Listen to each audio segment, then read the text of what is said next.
fisiopatologia respiratória, ok? Aqui eu desenhei um esquema geral, tá? Vou colocar aqui uma cor.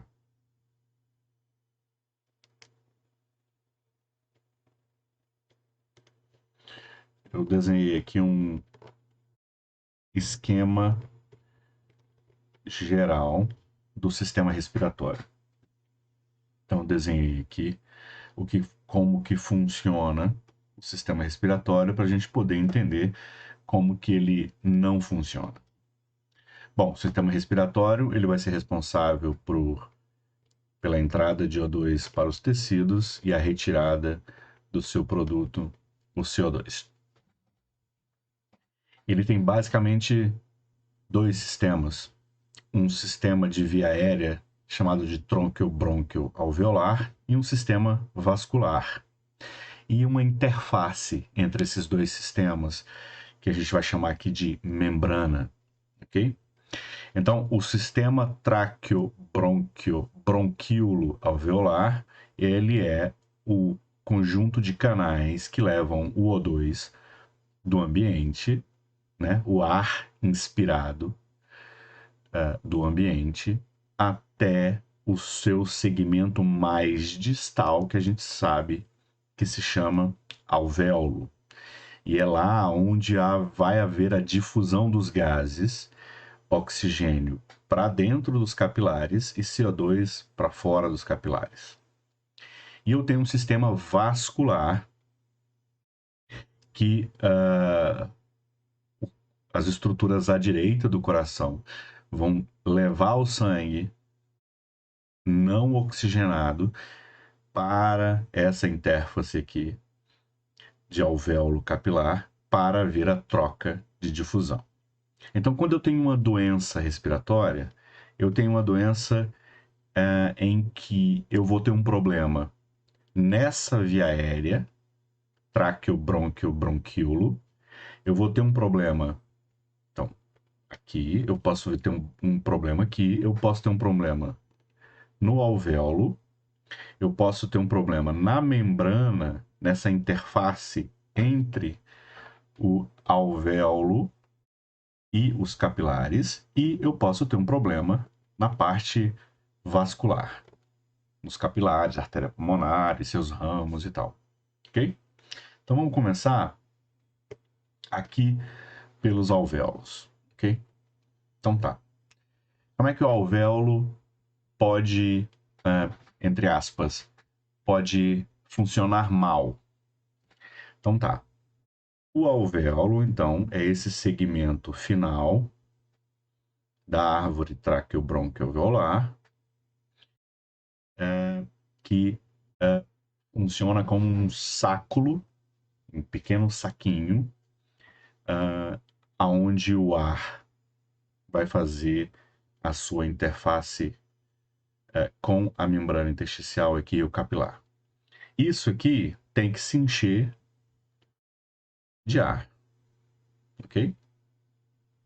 Quando, em vez de ar, eu tenho outra coisa aqui, por exemplo, eu posso ter aqui, ocupando o espaço onde eu deveria ter ar, eu posso ter aqui líquido, fluido. Esse fluido pode ser plasma ou mesmo sangue. Eu vou chamar de plasma, não, eu vou chamar de água proveniente do plasma ou sangue. Ou esse líquido aqui pode ser um exsudato inflamatório de um processo inflamatório infeccioso por exemplo, pneumonia. Então pode ter pus. Então, um alvéolo cheio de pus, a gente vê muito em pneumonia bacteriana. Esse alvéolo ele pode estar cheio de líquido, de fluido proveniente dos capilares por um aumento da pressão hidrostática naquele capilar. a gente vê isso, essa água, em um edema pulmonar cardiogênico, na insuficiência cardíaca, por exemplo, ok? Ou eu posso ter sangue mesmo, por uma hemorragia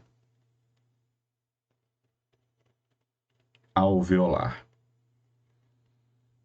Então eu tenho uma doença, muitas vezes vascular, de natureza autoimune, que ataca o colágeno dessas estruturas. Eu posso ter destruição dessas estruturas e o sangue vazar para dentro dos alvéolos. Ou eu posso ter um tumor que invade estruturas, neovascularização, e o sangue invade os alvéolos, e aí eu tenho uma hemorragia alveolar. Então, eu tenho, por exemplo, uma doença chamada síndrome de Goodpasture, que é uma doença autoimune contra o colágeno presente aqui, ok? Então, quando o alvéolo está cheio de algo que não é ar. Esse algo pode ser água proveniente do plasma sanguíneo, pode ser sangue e pode ser pus. Clinicamente, o paciente que tem pus, ele vai ter uma tosse produtiva e a expectoração vai ser purulenta proveniente dessas vias aéreas terminais. Quando ele sangra, ele vai ter hemoptise, e ele tem uma tosse com sangue vivo presente como expectoração da tosse. Ou ele pode ter, no caso de edema pulmonar, tosse, dispneia aos esforços e essa expulsão de uma expectoração espumosa, aerada, que tem a ver com um edema pulmonar mais severo. Tá? Então, beleza. Primeiro jeito do alvéolo ficar doente, o alvéolo estar preenchido de algo que não seja ar, ok? O outro jeito do alvéolo ficar doente, vou botar para cá. Um outro jeito do alvéolo ficar doente é esse alvéolo ele não se encher de ar. Ou seja, o ar não infla os alvéolos. O alvéolo não é inflado. Geralmente a gente vai ter isso aqui em doenças que a gente vai falar mais tarde, em outro vídeo, em doenças de padrão restritivo, ou seja, existe uma restrição do ar entrar para os alvéolos, ok? Isso pode acontecer, nesse caso, basicamente por um problema relacionado à elasticidade dos pulmões. Então, o pulmão ele fica duro, aqui entre aspas. E aí, como ele fica rígido, ele fica duro, por mais que eu tente jogar o ar para dentro, eu não consigo, porque ele não tem essa capacidade de expandir, ok? Eu posso ter isso porque o meu tórax está rígido. Eu posso ter isso porque eu não tenho uma diminuição da força muscular,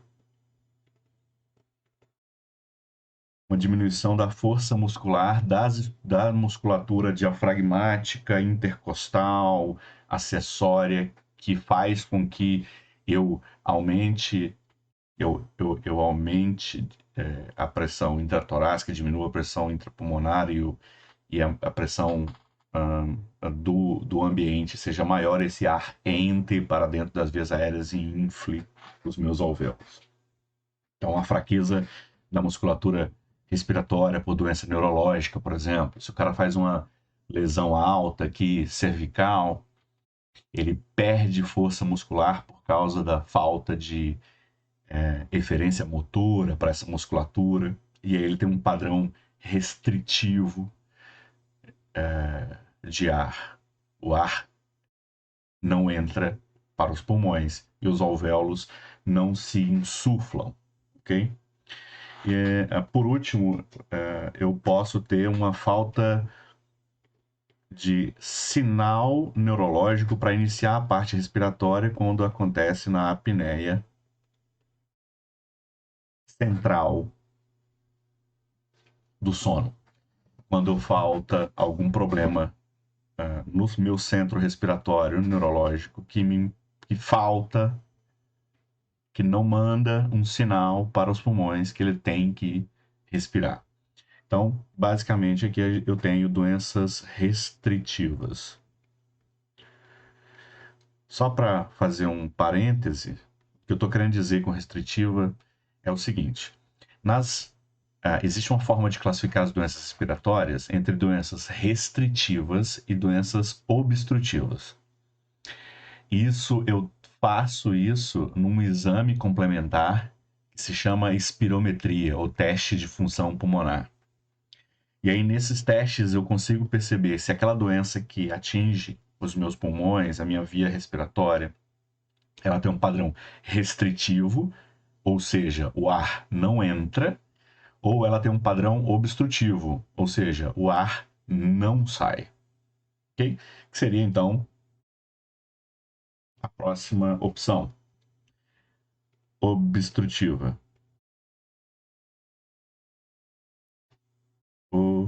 Obstrutiva. Então, pode ser, então, que o meu alvéolo fique cheio de ar e aí esse ar, ele não sai daqui. E aí, quando ele não sai, mais ar não entra, porque está ocupado o espaço, né? Então, isso que eu chamo de padrão obstrutivo de doença respiratória. Quando é que você tem isso? Você tem isso quando você tem uma obstrução aqui da via respiratória que impede a saída do ar. Então, a gente vê isso, por exemplo, em DPOC. No DPOC tem bronquite crônica, tem um catarro no bronquíolo que impede a saída de ar, tem destruição ali com enfisema que impede a saída de ar, porque ele perde a complacência e aí desaba as vias aéreas e perde a saída de ar. Na asma, eu tenho uma hiperreatividade brônquica que mantém esse brônquio fechado, e aí eu tenho essa impedimento da saída do ar. Ok? Massa, né? Então tá. Então, de novo, o problema pode estar no alvéolo e ele tem três naturezas. Ou o alvéolo está cheio de algo que não é ar, e aí nesse caso pode ser pus, água ou sangue. O alvéolo está vazio porque ele não consegue se encher. O alvéolo está cheio e não consegue se esvaziar. Vazio e não consegue se encher são doenças respiratórias restritivas. Cheio, não consegue se esvaziar, doenças pulmonares obstrutivas. Tá? Beleza. Agora, a gente pode ter, seguindo aqui o caminho, a gente pode ter um problema na membrana. Nessa membrana existe um interstício pulmonar aqui, que serve como interface para a difusão dos gases entre o alvéolo e o capilar. Ok? Essa membrana, ela pode adoecer, por exemplo, vou botar aqui onde outra cor, por um processo inflamatório que produz fibrose. E aí o que acontece é que se há muita fibrose aqui no interstício, eu estou substituindo um tecido funcional por um tecido fibrótico não funcional. E aí há um bloqueio da difusão dos gases. Então aqui eu posso ter fibrose intersticial.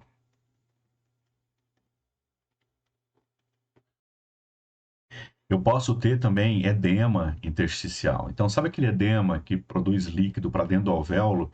Se esse líquido estiver aqui no interstício, ele também intersticial. Ele também impede a troca gasosa, tá? Então, o edema pulmonar, na insuficiência cardíaca, ele pode fazer isso, esse excesso de líquido dentro do alvéolo e da falta de ar, ou ele pode produzir um excesso de líquido ainda no período anterior, no interstício, e produzir falta de ar e sintomas respiratórios, tá? A doença enfisematosa, que a gente vai falar mais daqui a pouco, o enfisema, também destrói esse tecido, diminui a área de troca, de difusão de gases, de troca gasosa, e também produz um problema respiratório. Ok? E por último, eu tenho os problemas relacionados à parte vascular do pulmão.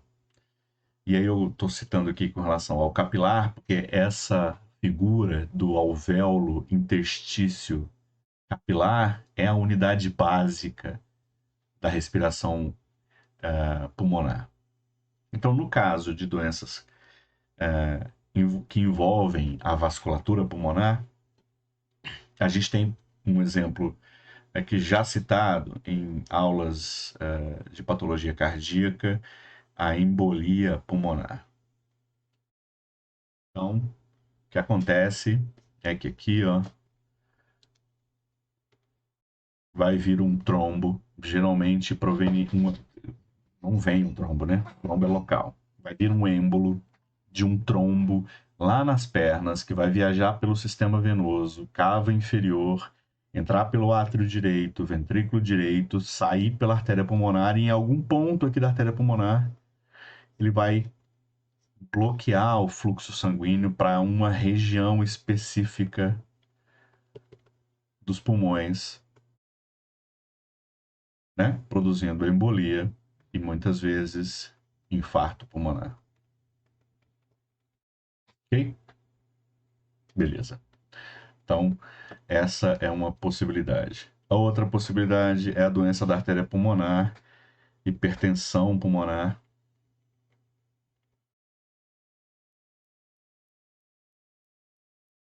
O aumento de pressão, a gente já comentou também sobre hipertensão pulmonar em aulas de patologias cardíacas. Você tem, então, um aumento de pressão dentro do sistema pulmonar, e isso atrapalha a troca gasosa aqui. E também, né, obstrutivo ou com aumento de pressão, também relacionada à parte vascular, vale citar aqui, embora não seja necessariamente uma doença respiratória, mas produz repercussão respiratória, é anemia. Eu tenho como principal transportador de oxigênio a hemoglobina que está dentro da hemácia, né? Que está lá na hemácia. Quando eu tenho menos hemácia e menos hemoglobina, eu tenho menos transportador de oxigênio. E isso acaba produzindo uma resposta cardiorrespiratória, de aumento de trabalho cardiorrespiratório. E isso pode produzir, então, dispneia, principalmente dispneia aos esforços, quando eu aumento as demandas de O2 nos tecidos. Certo?